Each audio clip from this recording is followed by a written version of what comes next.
Story की शुरुआत उस वक्त होती है जब नारुतो एकेडमी में एक छोटा बच्चा होता है और गांव का हर एक इंसान उसको पूरी तरह से हेट करता था। एकेडमी में सारे बच्चे उसको हमेशा इग्नोर करते थे और स्पेशली साकुरा उसको बिल्कुल भी पसंद नहीं करती थी। साकुरा, सासुके, इनो और एकेडमी में जितने भी बाकी लोग थे वो सब नारुतो को बहुत ज्यादा हेट करते थे। यहाँ तक कि शुरू में इरुका सेंसेई भी उसको हेट करते थे और इस वजह से नारुतो अंदर ही अंदर बहुत बुरा फील किया करता था। वो हमेशा अकेला रहता था, पर एक दिन वो चुपचाप बैठकर सोच रहा था कि मैं ऐसा क्या करूं कि सब लोग मेरे को एक्नॉलेज करें। वो चाहता था कि लोग उसको अपना दोस्त बनाएं, लेकिन उसको कोई भी रास्ता समझ नहीं आ रहा था। देन अचानक से उसके पास एक अनजान और खतरनाक इंसान आता है जिसका नाम पेन था। पेन उसकी तरफ देखता है और बोलता है कि तू नाइन टेल्स जिंजूरकी है ना, चल आज मैं तुझे मार दूंगा। पर नारुतो ये सुनकर बिल्कुल भी डरता नहीं है। उसकी जिंदगी में अंधेरा छा चुका था और उसने जीने की उम्मीद ही छोड़ दी थी। नारुतो बहुत शांति से पेन को देखता है और बोलता है कि ठीक है, मेरे को मार ही दो, अब मुझे इस दुनिया में जीने का कोई मतलब नहीं लगता, क्योंकि यहाँ सब लोग मेरे से बहुत हेट ही करते हैं। लेकिन अगर मैं तुम्हारे हाथों मारा जाऊंगा दिन शायद मैं तुम्हारे ही किसी काम आ जाऊंगा। चलो आओ और मुझे जल्दी से मार दो। पर नारुतो की इन बातों को सुनकर पेन एकदम शॉक हो जाता है और उसको अचानक से अपने पुराने दोस्त याहिको की याद आ जाती है, क्योंकि याहिको की जिंदगी में भी ऐसे ही बुरे वक्त आया था और वो भी बहुत ज्यादा दुखी रहता था। उसके पेरेंट्स इस दुनिया में नहीं थे और इस वजह से उसने बचपन में बहुत ज्यादा दर्द सहा था। वो सभी गाँव वालों से हेट फील करता था और पूरी दुनिया को ब्लेम करता था। देन पेन को इस छोटे बच्चे नारुतो के अंदर बिल्कुल याहिको जैसा एक अकेला और टूटा हुआ इंसान दिखा, इसलिए पेन का दिल थोड़ा नरम पड़ गया और उसने उस मासूम बच्चे को मारने का इरादा छोड़ दिया। पर अब पेन ने नारुतो को हमेशा के लिए अपने साथ ले जाने का फैसला किया। यहाँ से शुरुआत होती है उस डार्क कहानी की जब नारुतो एक रोग निंजा बन गया था। उसने कोनोहा को हमेशा के लिए छोड़ दिया था और वो पेन के साथ बहुत दूर चला गया था। बचपन से ही नारुतो ने अकात्सुकी को ज्वाइन कर लिया था और वहाँ वो अपनी नई ताकत को बढ़ाने लगा। लेकिन इधर पूरे कोनोहा गांव में ये न्यूज एक आग की तरह फैल गई थी कि नारुतो ने गांव को छोड़ दिया है। सबको लगा कि वो किसी और के साथ चला गया है, पर कोनोहा वालों को बिल्कुल भी पता नहीं था कि नारुतो सच में उस खतरनाक अकात्सुकी के साथ चला गया है। सबको बस यही लगा कि नारुतो को किसी दुश्मन ने अगवा कर लिया है या फिर उसको सच में किसी ने मार दिया है। पूरे कोनोहा में साकुरा एकदम खुश थी, क्योंकि उसको नारुतो से हमेशा चिढ़ होती थी। वो सासुके के साथ रहती थी और बोल रही थी कि अच्छा हुआ नारुतो चला गया। पर सासुके के अंदर कुछ अजीब सा एहसास था और वो सोचता था कि क्यों गया यार, वो आखिर मेरा एक दोस्त था, मतलब सच्चा दोस्त तो नहीं था पर एक तरह से मेरा राइवल था, तो उसको इस तरह से अकेले नहीं जाना चाहिए था। देन थोड़ा थोड़ा वो भी सोचता था नारुतो के बारे में, पर एंड में वो यही सोचता था कि नारुतो गया तो चला ही गया ना, क्या मतलब, जाने दो। देन वक्त तेजी से आगे बढ़ता गया और इधर कुछ सालों बाद एकेडमी के बच्चे पास होकर गेनिन बन जाते हैं। जब पूरे कोनोहा वाले गेनिन बन गए देन उसके बाद उनका सबसे पहला और बड़ा मिशन रहता है लैंड ऑफ वेव्स में, पर उनको बिल्कुल भी नहीं पता था कि वहाँ उनका सामना किससे होने वाला है। तो सबसे पहले नारुतो वहाँ सबसे चुपके से जाता है और उस खतरनाक जाबुजो को अपने पास बुलाकर बोलता है कि इनको यानी सासुके, ककाशी और इन सबको हमेशा के लिए खत्म कर दो। नारुतो वहाँ अकेले खड़ा यही चाहता था कि उसके पुराने गाँव वाले तबाह हो जाएं। तो जब ये ककाशी और उसकी नई टीम वहाँ मिशन के लिए पहुँचते हैं तो उसके बाद अचानक से जाबुजो उन पर एक भयानक हमला कर देता है। जाबुजा उनको बहुत गंदा इंजर्ड कर देता है और उनकी सारी हिम्मत तोड़ देता है। सासुके भी इस फाइट में बहुत ज्यादा इंजर्ड हो जाता है, पर तभी अचानक कोनोहा से कुछ रिइंफोर्समेंट्स वहां टाइम पे आ जाती हैं। तो किसी तरह से ककाशी और उसकी टीम वहां से अपनी जान बचाकर निकल पड़ती है। लेकिन दूर अंधेरे में खड़ा नारुतो यही सोच रहा था कि उसका ये परफेक्ट प्लान आज फेल हो गया। सासुके, साकुरा और ककाशी उस दिन बच के वापस चले गए और ये सब देखकर नारुतो को बहुत ही ज्यादा गुस्सा आता है। फिर कुछ दिनों बाद जब नारुतो का पहला प्लान फेल हो गया देन उसका दिमाग और भी ज्यादा खराब हो जाता है। वो कोनोहा से अपना बदला लेने के लिए बिल्कुल पागल हो चुका था। फिर जब कोनोहा गांव में नए बच्चों के लिए चुने एग्जाम्स होने वाले होते हैं देन नारुतो फिर से वापस आता है। उस वक्त पेन ने नारुतो की पहचान खतरनाक ओरोचिमारू से करवाई थी और उन दोनों ने मिलकर चुनिन एग्जाम्स में रेड मारने का एक बड़ा प्लान बनाया। वो दोनों सीधा फॉरेस्ट ऑफ डेथ में घुस गए जहाँ टेस्ट चल रहा था। जब सारे गेनिन्स वहाँ थे देन ओरोचिमारू स्पेशली वहाँ सासुके को लेने के लिए आया था, पर अब सासुके का नेचर बिल्कुल बदल चुका था। वो अब किसी भी जलन वलन में नहीं रहता था और गांव में सबसे ज्यादा स्ट्रांग बन गया था, क्योंकि नारुतो गांव में नहीं था इसलिए उसको कोई घमंड नहीं था कि उसका ईगो टूट रहा है। इसी कारण वो अब गलत राह में नहीं जा रहा था और एक तरह से सासुके ही हीरो बनना चाह रहा था। लेकिन तभी अंधेरे से निकलकर नारुतो और ओरोचिमारू अचानक से उन पर अटैक कर देते हैं। जैसे ही अटैक शुरू होता है देन ओरोचिमारू और नारुतो वहाँ पूरी तबाही मचा देते हैं। ओरोचिमारू बहुत तेज से आगे बढ़ता है और सासुके को पकड़कर एक दर्दनाक कर्स मार्क लगा देता है और उधर नारुतो भी पीछे नहीं नहीं रहता। वो अपनी पावर दिखाते हुए 2-3 इनोसेंट गेनियंस को बुरी तरह बांध के मारता है। फिर उसके बाद वो दोनों अपना काम खत्म करके वहाँ से तुरंत बाहर निकल जाते हैं, पर उनका बदला यहाँ पर खत्म नहीं होता है। फॉरेस्ट ऑफ डेथ से निकलने के बाद नारुतो और ओरोचिमारू दोनों मिलकर गांव के बाहर से आते हैं और सीधा तीसरे होकागे यानी हिरोजन पर एक जानलेवा हमला कर देते हैं। वो दोनों मिलकर ऐसी धोखेबाजी चाल चलते हैं कि हिरोजन को बुरी तरह से मार देते हैं और उनकी बॉडी को वही छोड़कर चले जाते हैं। हिरोजन की मौत के बाद पूरे कोनोहा गांव में बहुत डर फैल जाता है और ये बात आग की तरह फैल जाती है कि नारुतो और ओरोचिमारू दोनों एक साथ हो गए हैं। पर गांव में किसी को भी असली बात नहीं पता थी कि नारुतो एक्चुअली अकाजुकी के अंदर आता है, ना कि ओरोचिमारू के अंदर। सब यही सोचते हैं कि ओरोचिमारू का चेला है वो, लेकिन सच तो कुछ और ही था।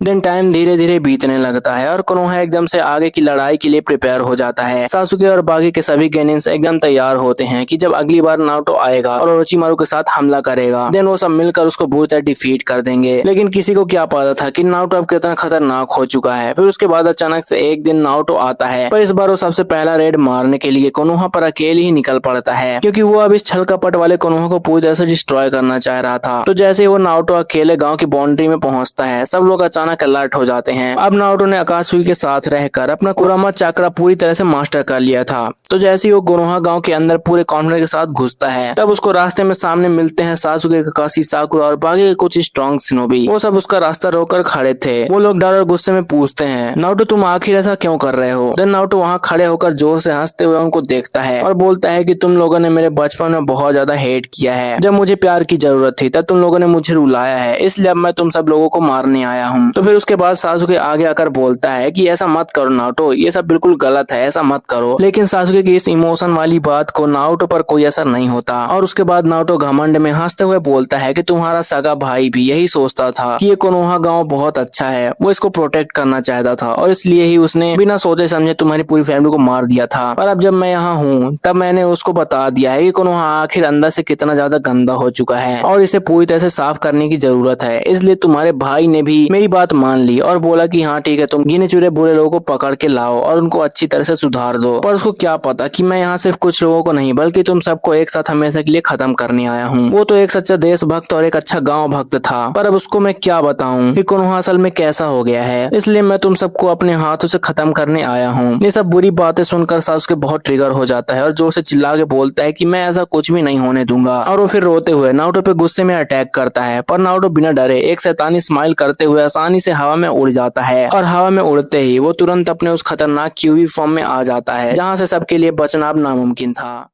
क्यूवी फॉर्म में आते ही नारुतो आसमान में एकदम से रुक जाता है और फिर बिना किसी दया के वो सीधे कोनोहा गांव के ऊपर एक बहुत ही डेडली बीजू बॉम्ब चार्ज कर लेता है। उस बॉम्ब की डार्क एनर्जी इतनी ज्यादा भयानक होती है कि नीचे खड़े सभी लोगों की आंखों के सामने मौत दिखने लगती है और देखते ही देखते एक ही जोर की आवाज में ब्लास्ट होता है और कोनोहा हवा में बुरी तरह उड़ जाता है। उस एक अटैक की वजह से वहाँ सब कुछ राख और धूल में बन जाता है। गाँव के सिर्फ गिने चुने कुछ 20 से 30 लोग ही वहाँ जिंदा बचते हैं, पर बाकी सभी लोग एकदम से गायब हो जाते हैं और मारे जाते हैं। फिर उसके बाद नारुतो उस तबाही के बीच हवा में शैतानी तरह से हंसते हुए उड़ रहा होता है और उन रोते हुए बचे लोगों से बोलता है कि तुम लोगों को आज वही पेन महसूस होना चाहिए जो मेरे को बचपन में हुआ था। देन उसके बाद वो जो गिने चुने जिंदा लोग थे उनको अकात्सुकी मेंबर्स आकर बुरी तरह बांध लेते हैं और अपने साथ अकात्सुकी के हेडक्वार्टर्स में कैद करने ले जाते हैं। इधर देखते ही देखते पूरा कोनोहा नक्शा से उड़ जाता है और हमेशा के लिए तबाह हो जाता है। जब ये दर्दनाक खबर पूरी दुनिया में फैलती है, देन पूरे बचे हुए जितने भी विलेजर्स थे वो सब बहुत डर जाते हैं। वो लोग आपस में मीटिंग करते हैं और सोचते हैं कि इतना स्ट्रॉन्ग कोनोहा गांव एक रात मतलब एक ही दिन में कैसे गायब हो गया। तो उन्हें लगता है कि अब उन्हें अपने बचाव के लिए जल्दी से कुछ करना चाहिए, वरना उनका भी यही हाल होगा। इसलिए बाकी के 4 विलेज वाले जल्दी से आपस में एक अलायंस बनाते हैं और फिर अकात्सुकी के खिलाफ एक बड़ा अटैक करने का प्लान बनाते हैं, जिससे फोर्स गेट निंजा वारी स्टार्ट हो जाती है। देन इस वार में एक साइड पर नारुतो अपनी अकात्सुकी टीम के साथ होता है और उधर सामने बाकी के सारे अलाइड विलेजर्स एक साथ लड़ने आते हैं। लेकिन उनका ये प्लान बिल्कुल फेल हो जाता है, क्योंकि फिर उसके बाद नारुतो अकेले ही आगे बढ़कर अपने डार्क पावर से सारे विलेजेस को बुरी तरह खत्म कर देता है। अब इस वार में अकात्सुकी के खिलाफ जीतना अलाइड फोर्सेस के लिए नामुमकिन था, क्योंकि उनके साइड में माद्रा, ओबिटो और नारुतो जैसी अल्टीमेट पावर्स थी और उनके सामने लड़ने के लिए तो किसी विलेजर की औकात या ताकत बची ही नहीं थी।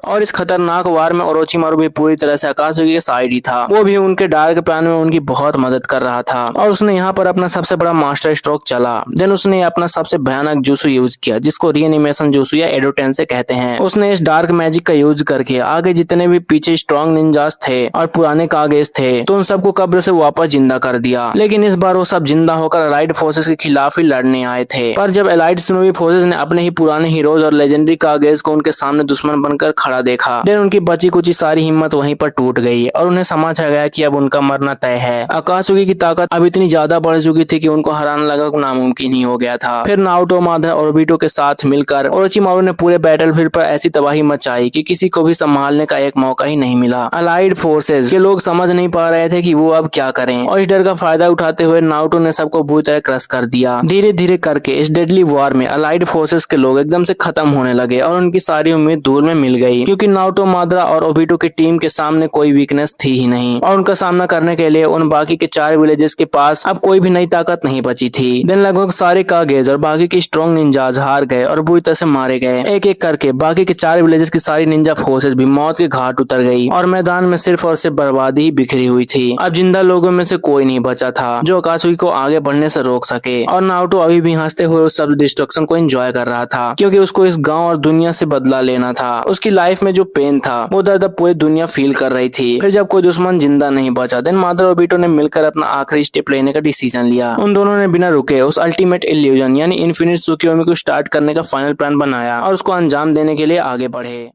उसके बाद जब बागी के सारे लोग हार गए और कोई भी उनको रोकने वाला नहीं बचा, देन मादरा और ओबिटो ने मिलकर अपना आखिरी प्लान शुरू कर दिया। उन दोनों ने बिना रुके आसमान की तरफ देखा और उसके बाद उन्होंने इन्फिनिट त्सुकियोमी को स्टार्ट कर दिया। देखते ही देखते पूरा आसमान में एक बहुत ही बड़ा और भयानक रेड मून निकल आया और उसकी लाइट पूरी दुनिया में सब जगह तेजी से फैल गई। देन ये रोशनी इतनी ज्यादा खतरनाक थी कि कोई भी इससे बच नहीं सकता था और जो थोड़े बहुत लोग वहाँ जिंदा बचे थे, देन वो सब तुरंत इस अल्टीमेट इल्यूजन में बुरी तरह फंस गए। उन सब की आंखों में अचानक से रीनेगान का पैटर्न बन गया और एक एक करके सारे लोग बेजुबान होकर जमीन पर चुपचाप खड़े हो गए। किसी को भी कुछ समझ नहीं आ रहा था कि उनके साथ क्या हो रहा है और फिर पूरी दुनिया एक अजीब से सन्नाटे में डूबने लगी। इस मंजर को देखकर लग रहा था कि अब इस दुनिया का अंत बिल्कुल करीब आ चुका है और सच में वहाँ उनको रोकने वाला अब कोई भी नहीं बचा था इस दुनिया के अंदर। फिर उसके बाद अचानक से उन सबको डिवाइन ट्री ने अपनी बड़ी बड़ी ब्रांचों से बुरी तरह लपेट लिया। नारुतो अपनी जगह पर खड़े हंसते हुए ये सब आराम से देख रहा था और उसको लग रहा था कि उसने आखिर अपना सारा बदला पूरा कर लिया है। और उसको क्या पता था कि अब आगे कुछ और ही खौफनाक होने वाला है। मादरा हवा में खड़ा सोच रहा था कि वो अब इस नई दुनिया का नया भगवान बन गया है। उसने सोचा कि उसने सबको हमेशा के लिए शांति दे दी है और अब यहाँ कोई भी वार नहीं होगी। लेकिन तभी कहानी में एक सबसे बड़ा ट्विस्ट आ गया जिसने सब कुछ बदल दिया। जब मादरा हवा में खड़ा होकर बहुत खुश हो रहा था, लेकिन अचानक से ब्लैक जेसु वहाँ आया और उसने चुपके से मादरा को पीछे से हार्ट में बुरी तरह से स्ट्राइक कर दिया। मादरा को एकदम से बहुत बड़ा झटका लगा और उसको बिल्कुल समझ नहीं आया कि आखिर अचानक ये सब क्या हुआ। उसको लग रहा था कि उसका अपना बनाया हुआ ब्लैक जेसु उसको आखिर इस तरह से धोखा क्यों दे रहा है इस आखिरी और अहम वक्त पर।